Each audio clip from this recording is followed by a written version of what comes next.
제85차 최고위원회를 개입하겠습니다. 어제 나온 4월 고용 동향은 우리 경제가 얼마나 비상 상황인지를 잘 보여주는 충격적인 결과였습니다. 실업자는 124만 명, 실업률은 4.4%로 2000년 이후 최고치였습니다. 청년 체감 실업률은 25.2%, 통계 작성 이후 최악입니다. 30대, 40대 일자리 28만 개가 사라지면서 19개월 연속 감소했습니다. 그에 반해서 60세 이상 노인 일자리는 무려 33만 개나 증가했습니다. 제조업 일자리는 5만 개가 줄어들었는데 일주일에 17시간도 안 되는 단기 일자리는 36만 개가 늘었습니다. 아예 구직을 포기한 취업 포기자도 사상 처음으로 200만 명을 넘어섰습니다. 이런 통계들은 고용의 양과 질 모두 최악으로 치닫고 있다는 것을 보여주는 것입니다.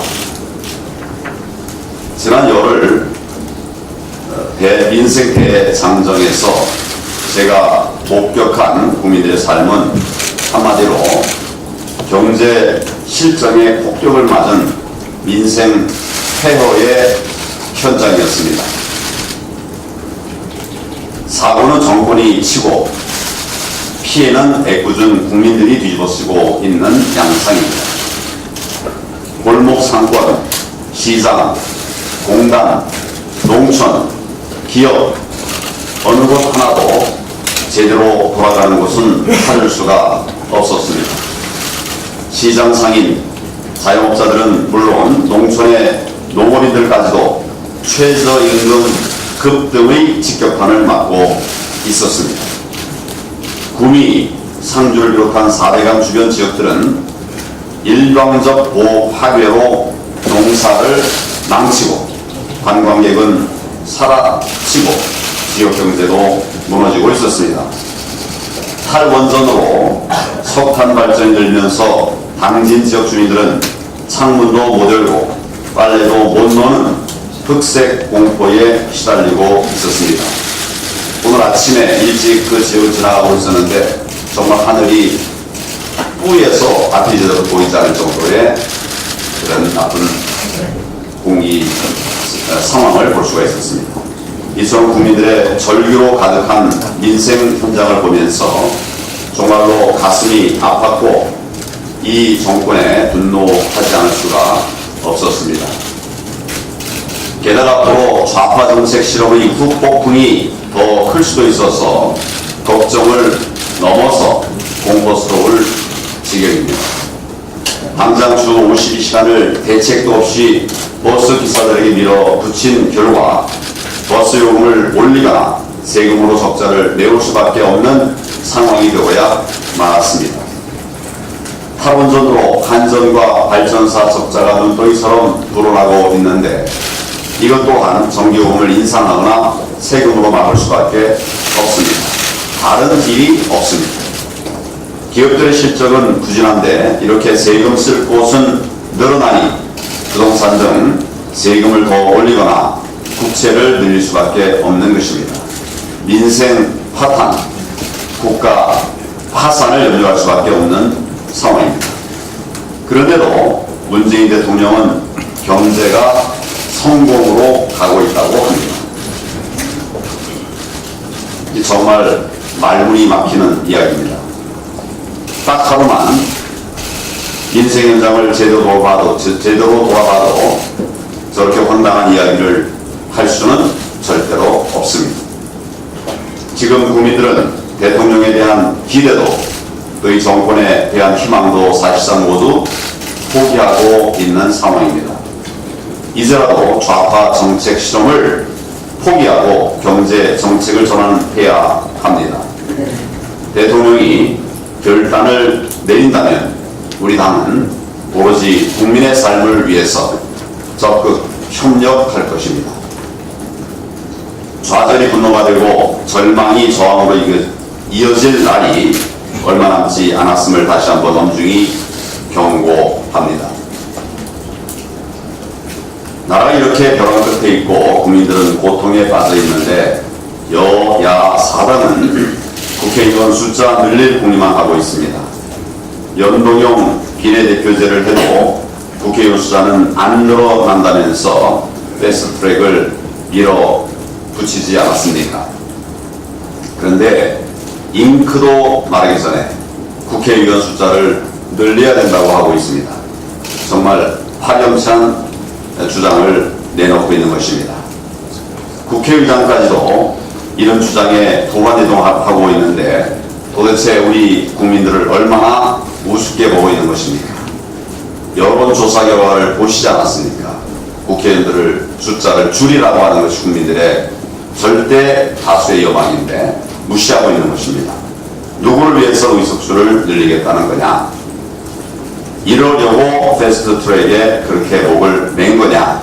이런 비난들이 많습니다. 밥그릇 챙기려고 국민을 기만하고 사기극 벌인 것 아니냐? 저는 그렇게 생각합니다.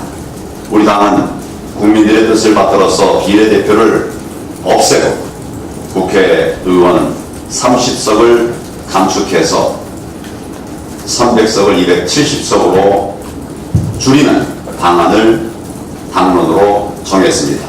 이미 발표까지 다 해 놓았습니다. 정말로 민주당과 여야 사당이 국민을 위한다면 지금이라도 즉각 선거법 패스트트랙 지정을 회의하고 우리 당과 국회의원 감축 방안을 진지하게 논의하는 것이 마땅합니다. 국회의원을 늘리자는 정치인과 정당은 내년 총선 국민들께서 반드시 심판을 하실 것입니다.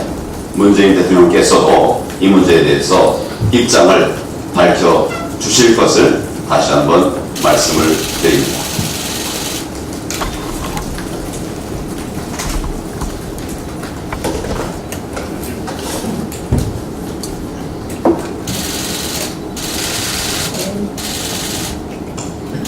최근에 대한민국의 상황은 경제, 외교안보, 헌법 이런 부분에 있어서 대한민국 몰락의 위기가 아닐까 생각합니다. 그래서 저는 대한민국 몰락의 위기이다 라고 정말 주장하고 있습니다. 그런데 이제 조금 전에 대표께서도 말씀하신 것처럼 문재인 정부 경제정책에 대해서 또 다른 통계가 나왔습니다. 문재인 정부 경제정책의 표현은 한 세 가지로 이해가 됩니다. 통계 작성 이래 태양, IMF 외환위기 이후 19년만, 그리고 금융위기 이후 10년 만에 전부 다 그런 통계입니다. 이 정권 들어서 계속해서 반복 재생되는 표현들입니다. 역시나 또 하나 어제 터져 나왔습니다. 실업입니다. 일자리가 말라가고 있습니다. 문재인 대통령 업무 지시 1호가 일자리 아니었습니까? 그런데 제가 보니까 문재인 정부 파괴 지시 1호가 되는 것 같습니다. 실업자 수, 통계 작성일에 최대치고요. 3040 정말 심각합니다. 대한민국 경제가 중증 디스크에 걸렸다고 봅니다. 그런데 지난번 문재인 대통령이 대담에서 이런 말씀하셨어요. 30만 명대의 취업자 수 증가는 유지하고 있다 이렇게 말씀하셨는데 이마저도 10만 명대로 떨어졌습니다. 그랬더니 정부가 뭐라고 얘기했느냐, 공무원 시험 접수가 4월이라 늦어서 그렇다 이렇게 얘기합니다. 그럼 공무원 시험 접수가 12월이면 1년 내내 취업률이 저조합니까? 국민들의 이러한 해명에 더욱 분노할 것입니다. 그런데 이 일자리 내용을 뜯어보면 경제 심각성이 그대로 더 드러납니다. 제조업 줄었고 재정 의존도가 높은 보건업, 사회복지 서비스업 정도가 늘어나고 있습니다. 결국 이 문재인 정부 경제정책의 참담한 성적표인데요. 이 수습 사이클, 문재인 정부가 들어서서 이러한 정책 수습을 어떻게 했느냐, 늘 또 사이클은 똑같습니다. 이런 말도 안 되는 정책 실험해놓고 정권 탓합니다. 전임 정권 탓. 그리고 안 되면 세금 쏟아붓고 있습니다. 그런데 세금 쏟아붓다가 조금 부족하면 야당 탓합니다. 결국 전임 정권 탓, 야당 탓. 그리고 나서 안 되면 어떻게 되느냐. 결국 국민에게 그 부담을 떠넘깁니다. 이 세 가지가 문재인 정부의 또 경제 위기 솔루션이었습니다. 다시 한번 정말 촉구합니다. 정책 전환해야 됩니다. 이 포기하는 용기를 보여주실 것을 촉구합니다. 그래서 저는 이 포기하는 용기를 위해서 저희가 먼저 한번 국민 대토론회를, 대한민국 경제 위기에 대한 국민 대토론회를 한번 주관하면 어떨까? 이것을 정부가 한번 주관하시라. 그러면 여야가 또 다 참여하고 국민이 다 참여해서 위기진단 대토론회를 한번 하자. 그런 걸 제안합니다. 그리고 나서 두 번째 뭐 하느냐. 제가 지난번 원내 교섭단체 대표연설에서 제안했습니다. 대통령께서 경제 원탁회의 한번 해주십시오. 대한민국 경제계의 원로들 모두 불러서 한번 대한민국 경제 해법에 대한 경제 원탁회의 한번 해주십시오. 거기서 나온 의견들, 그리고 거기서 나온 해법이 있다면 우리 국회에서 민생에 관한, 경제 해법에 관한 진짜 패스트트랙, 가짜 패스트트랙 말고 진짜 초스피드로 그런 법안들 처리하도록 하겠습니다. 그래서 위기진단 대토론회와 그리고 경제 원탁회의를 좀 하셔서 포기의 용기를 보여주실 것을 다시 한번 촉구합니다.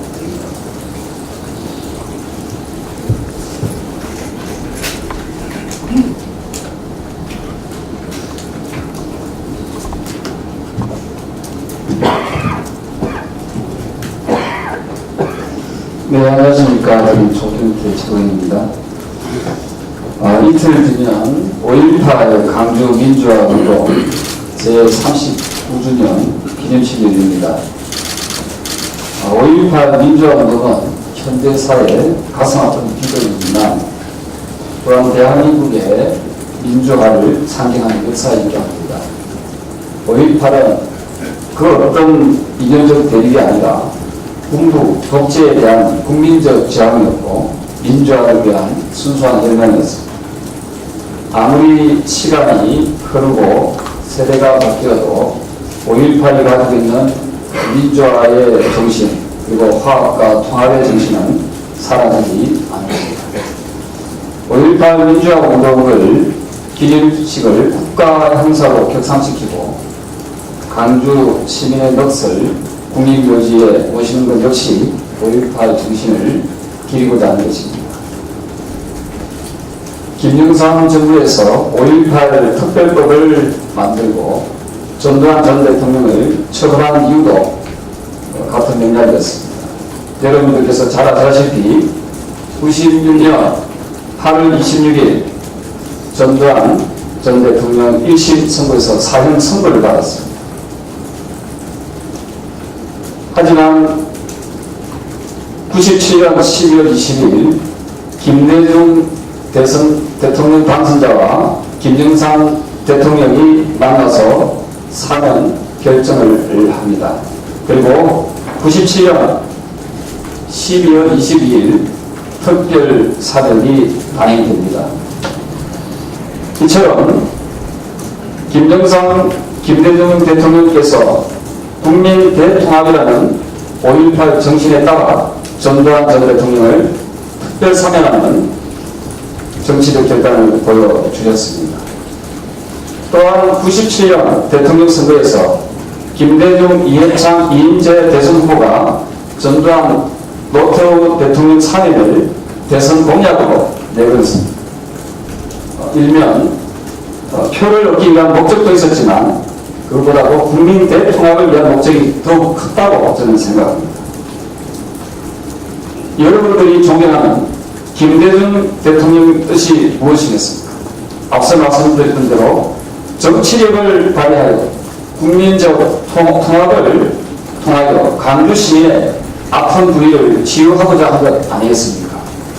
저는 김대중 전 대통령의 말씀을 이 자리에서 인용하고자 합니다. 97년 8월 31일자 대통령 후보 시절입니다. 화해라는 것은 잘못한 사람이 잘못했다고 이루어지는 것이지만 용서는 다르다. 그분들이 반성하는 모습을 보이지 않는다고 우리도 똑같이 대응할 수는 없다는 생각이 들었다라고 이야기했습니다. 하지만 5.18 민주화 운동이 일어난 지 39년이 지났지만 우리 정치권은 아직도 화합과 통합의 정신을 계승하기는커녕 반목과 분열과 대립의 정신만 일삼고 있습니다. 국민적 아픔을 이용해서 정쟁의 도구로 만들고 또한 분열을 조장해서 5.18 정신을 훼손시키고 있는 것입니다. 전직 장관까지 지내신 분이 기념식에 참석하는 제1야당 대표가 오면 등을 돌리고 있으라고 국민들을 선동하고 있습니다. 참으로 유치하기 짝이 없습니다. 서로서로 분열을 야기시키는 것이 5.18 정신입니까? 이는 김대중 정신도 아니요 노무현 정신도 아닙니다. 고 김대중 노무현 대통령은 온갖 역경 속에서도 국민 통합을 위한 노력을 멈추지 않으셨습니다. 이것이 바로 김대중 노무현 정신입니다. 모 정당 대표는 강주에 물 맞으러 가냐며 비아냥거리기도 합니다. 참으로 어처구니가 없습니다. 또한 우리 자유한국당 역시 자성해야 한다고 생각합니다. 이미 역사적인 사실로 기록된 5.18을 왜곡하고 폄훼하는 일은 더 이상 없어야 할 것입니다. 저는 이 자리에서 기자 여러분께 묻겠습니다. 5.18 민주화 운동을 몇몇 사람이 부정한다고 그 부정이 되겠습니까? 3.15 민주운동, 4.19 혁명, 그리고 부마 민주항쟁이 몇몇 사람이 부정한다고 해서 그 부정이 되겠습니까? 일부가 부정한 발언을 한다고 해서 지나치게 학대해석하거나 반응할 필요는 저는 없다고 생각합니다. 이번 5.18 기념식은 더 이상 반목과 질시와 분열의 기념식이 되어서는 안 됩니다. 5.18 기념식만 되면 서로 저주 섞인 말을 하는 행위를 이제 적극 끌어들여야 할 것입니다. 저는 여야 정치권 모두에게 촉구합니다. 고 김영삼, 김대중 전 대통령으로부터 시작된 국민 대통합의 정신이 이제 개선될 수 있도록 우리 정치권이 적극적인 노력을 해야 할 것입니다. 이번 5.18 기념식이 분열의 5.18이 아니라 국민 대통합의 5.18이 되어야 합니다. 이를 바탕으로 우리 서로 화합하고 통합하는 나라를 만드는데 여야 정치권이 적극적으로 앞장서 주기를 기대합니다. 이상입니다.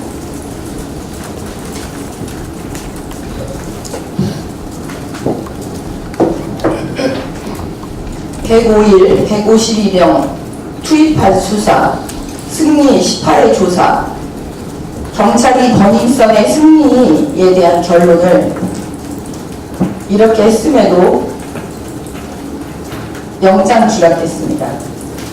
성매매 알선 경찰이 밝혀낸 것만 12차례나 됐다는데 수억을 횡령했다는데 어떻게 영장이 기각될 수 있었을까요?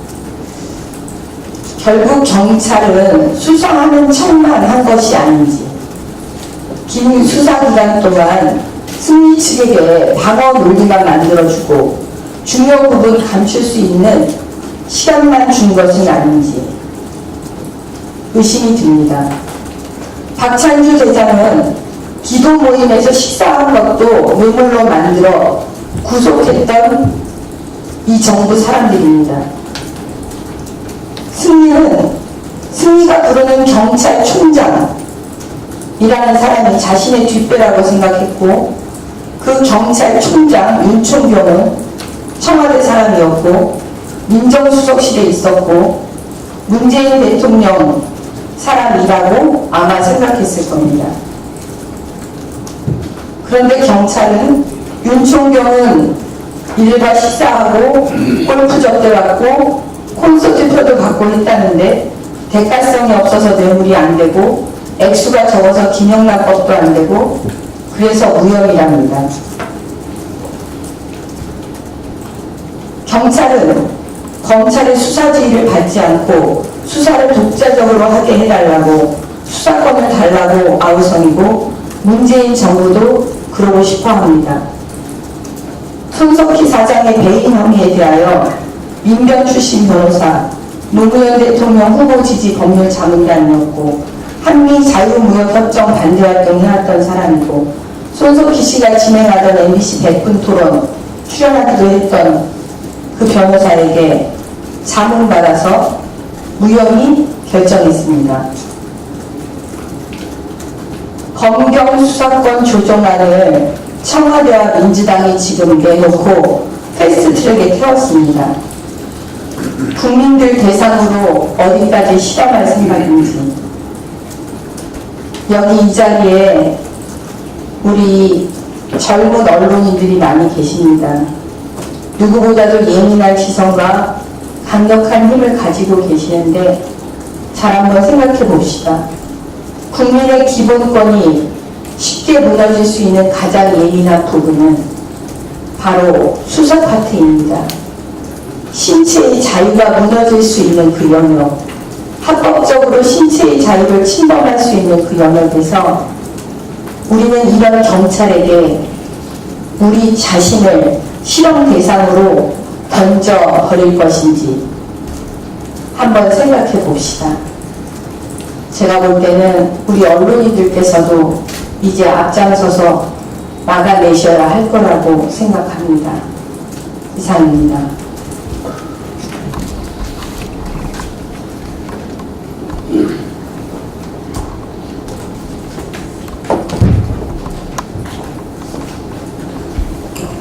예, 일주일 전 5월 9일 날 울산의 현장 최고회의에서 대통령과 최고위원님들께 문정권 경제실정 징비록을 보고를 드렸습니다. 그리고 그 다음날 청와대를 방문해서 대통령께도 징비록을 전달했습니다. 많은 언론과 국민들의 관심이 뜨거웠습니다. 일주일간에 거의 모든 언론이 총 200여 건의 보도를 했습니다. 방송사, 키워드 뉴스, 칼럼, 사설, 기획 보도도 총 20여 건이 있었습니다. 주요 기사에는 수천 개의 댓글이 달리면서 뜨거운 관심이 확인이 되었습니다. 몇 내용을 소개해드리면 징비록 남겨서 미래의 그 무능함을 알려야 한다. 못한 건 못한 거다. 인정해라. 내가 살다 한국 땅을 지지하게 될 줄 몰랐다. 어디 가면 살 수 있느냐. 문재인 정부 3년이나 더 남아드는 게 끔찍하다. 이런 내용들입니다. 정말 읽으셔야 될 분은 바로잡기 어려울 정도로 기울어진 경제관을 가지고 계시는 문재인 대통령입니다. 그리고 대통령께 잘못된 보고를 한 청와대 참모진입니다. 경제정책 주도하고 있는 여당 민주당, 집행하고 있는 정부 관료들, 이런 분들이 읽어야 한다고 생각합니다. 하신 말씀마다 다 기록이 되어야 된다고 보는데요. 한 가지 소개해 드릴 것은 이게 뉴욕타임즈입니다. 뉴욕타임즈에 보면은 트럼프의 거짓말, 트럼프's lies 라는 기사가 게재되고 있는데 하루도 빠지지 않고 트럼프가 한 말들을 전부 기사화하고 있고 차곡차곡 지어가고 있습니다. 징비록에도 3편에 가면은 대통령과 청와대 참모, 경제 수장들 했는 말 그대로 정리를 해가고 있습니다. 거의 다가 사실과 현실과 맞지 않고 있습니다. 대통령께서는 일주일 전 KBS 대담에서도 G20나 OECD 중에서 고성장을 우리나라가 하고 있다. 또 고용에서는 정말로 마치 아저씨는 2월 3월 청년 고용률은 아주 높아졌고 실업률은 아주 낮아졌다. 고용 상황이 아주 좋아졌다. 그리고 어제 그저께 중소기업 대회 가셔가지고 우리 경제가 성공으로 나아가고 있다. 통계와 현장의 온도차가 있을 뿐이다. 그리고 하루 만에 통계청에서 발표를 한 겁니다. 내용은 4월 고용 동향은 앞서 말씀을 다 드렸습니다만 전부 뒤에 붙는 수식어가 역대 최저, 역대 최악, 실업률 같은 거는 역대 실업자 수 최다 이런 내용들입니다. 이렇게 대통령 말씀과 통계가 따로따로 가니까 정부는 집권 2년을 맞아서 경제 내용들을 발표를 하면서 그 내용에 평가 내용이 하나도 없습니다. 평가 내용이 없습니다. 청와대 대변인은 어제 4월 고용 동향에 대해서 브리핑도 하지 못하고 있습니다. 그런데 방송에서도 조금 이렇게 알아주셔야 될 게 모 시사방송 고정 패널로 나오는 민주당의 전 의원이 이게 모르고 했으면 수준 문제고 알고 했으면 거짓말 가짜 뉴스입니다. 이 정부가 2년 동안 잘해낸 거 얘기하면서 길게 자막까지 내보내면서 경제활동 참가율은 제일 높아지고 있다. 이런데 경제학을 아는 사람들은 웃습니다. 경제활동 참가자 속에는 실업자 버디가 있고 취업자 버디가 있습니다. 실업자가 늘어나면 참가율이 늘어나게 되었습니다. 불행히도 실업자와 실업자 수는 IMF 이후에 가장 큰 폭으로 늘어나고 있습니다. 이렇게 경제가 좋다고 하면은 왜 주연을 제출해가지고 빨리 통과시켜달라고 합니까? 오죽하면은 대한민국의 헌정사를 전부 오롯이 기억하고 계시는 올해 100세 상수의 김현석 연세대학교 명예교수께서 며칠 전 언론기고문을 통해서 요즘 대통령이 국민과 멀어져 간다. 청와대와 여당 일부가 국민을 얕보는 고자세가 그 원인이라고 말씀을 하셨습니다. 민생을 멀리하고 인심에 기다는 정권은 반드시 국민이 심판한다는 사실을 명심해 주시기 바랍니다.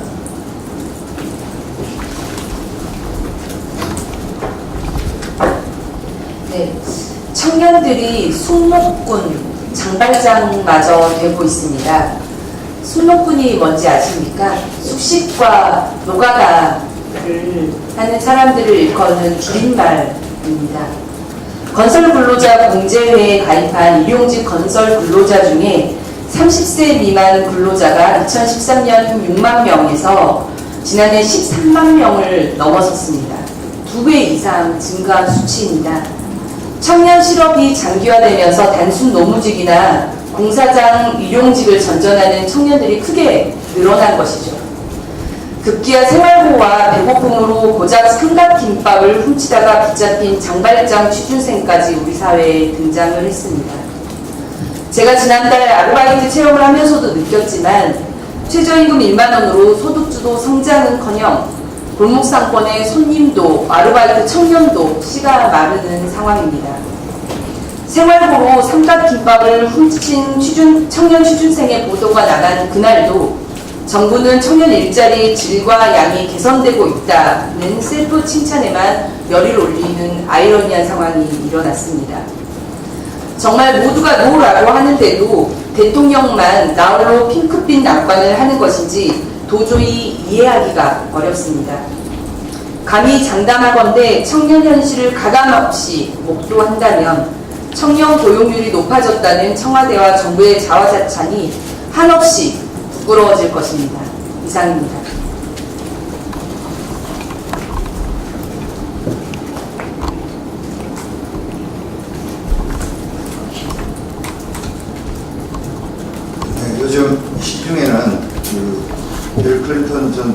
대통령의 얘기였죠. 문제는 경제야라는 이 말을 다시 고쳐서 문제는 문재인이야라는 이런 얘기가 정말 회자되고 있고, 제가 얘기를 보면 기자분들도 이렇게 공감을 하시는 것 같습니다.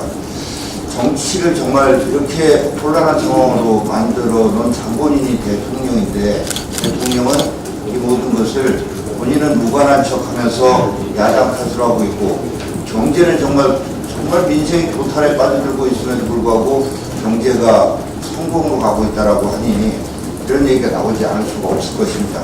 이에 대해서 저는 문재인 대통령이 2015년 12월 16일 민주당 당대표 시절에 했던 얘기를 한 자도 빼지 않고 그대로 읽는 것으로 좀 문재인 대통령께 돌려드리고 싶습니다.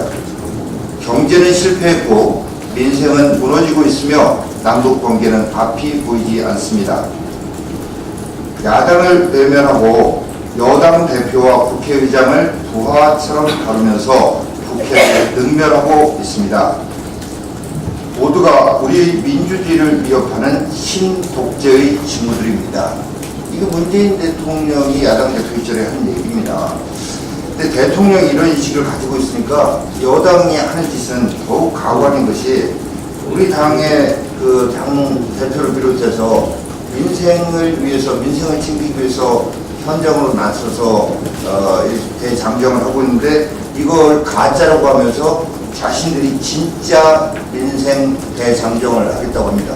자신들이 하는 것만 진짜고 다른 사람이 하는 건 다 가짜고, 자신들을 비판하면 다 가짜 뉴스고, 여론조사도 못 믿겠고, 이런 식의 태도를 보이고 있는 거 아니겠습니까? 진짜 민생 살피겠다면 청와대 자영업 비서관 관련 부처 국장까지 불러놓고 했던 간담회에서 나온 얘기를 좀 새기기 바랍니다. 이 자리에서 30명 근무하던 매장에 직원이 단 한 명밖에 안 남았다. 최저임금이 올라서 문을 닫은 동료 업주들이 너무나 많다. 이 매장 열 대는 가게 구하기가 그렇게 힘들었는데 지금은 주변에 빈 점포가 널려 있다. 자영업자들 책 읽어봤는데 피부에 와닿는 거 하나도 없다. 이렇게 얘기를 했는데, 이거 다 듣고 나서 뼈아픈 지적입니다 하면서도 최저임금에 대한 얘기 한마디도 하지 않고 있습니다. 정치와 관련해서도 최근에 민주당의 직책을 맡은 대통령의 핵심 측근이라는 사람이 내년 총선은 과거 정당과 미래 정당에 대한 선택이다 이렇게 얘기했는데, 지금 과거 계기에만 몰두하고 있는 정당이 과연 어느 정당입니까? 전 정권을 넘어서서 5.18, 6.25, 일제강점기, 동학운동 시기까지 과거로만 돌아가고 있는 정당 입에서 이런 얘기가 나온다는 것이 참으로 후한무치하다라는 지적을 하지 않을 수 없습니다. 자, 끝으로 정부의 이 탈원전 정책에 발맞추려다가 한전이 정말 이 끔찍한 상황으로 몰리고 있습니다. 올 1분기 6,300억 적자인데, 이게 자회사 실적 빼면은 한전만으로 보면 1분기에만 2조 4천억 적자입니다. 1분기 실적으로 사상 최악입니다. 이 끝이 뭘 것인가? 이거 보면 버스 대란 보면 예측할 수 있습니다. 버스 대란 일으켜놓고 하루 앞두고 나서 결국은 국민 세금 퍼붓겠다라고 이렇게 했듯이, 이 우량 공기업이었던 한전을 적자 기업으로 바꾸고 이 적자가 엄청난 규모로 늘어나고 있는데, 이렇게 되면 결국은 전기 요금 인상 불보듯이 뻔한 수순입니다. 언제까지 한전 적자와 탈원전은 무관하다라고 하는 이런 말도 안 되는 거짓말, 억지 부리기로 일관할 것입니까? 우리 당은 앞서도 말씀드린 대로 다음 주 국민건강보험공단을 시작으로 해서 공기업의 부실의 원인을 짚어보고 대책을 마련하기 위한 연쇄 토론회를 개최하겠다는 말씀을 다시 드립니다. 감사합니다. 네, 수고하셨습니다. 그러면 지금부터 회의를 비공개로 진행하도록 하겠습니다. 네, 비공개로 진행하겠습니다.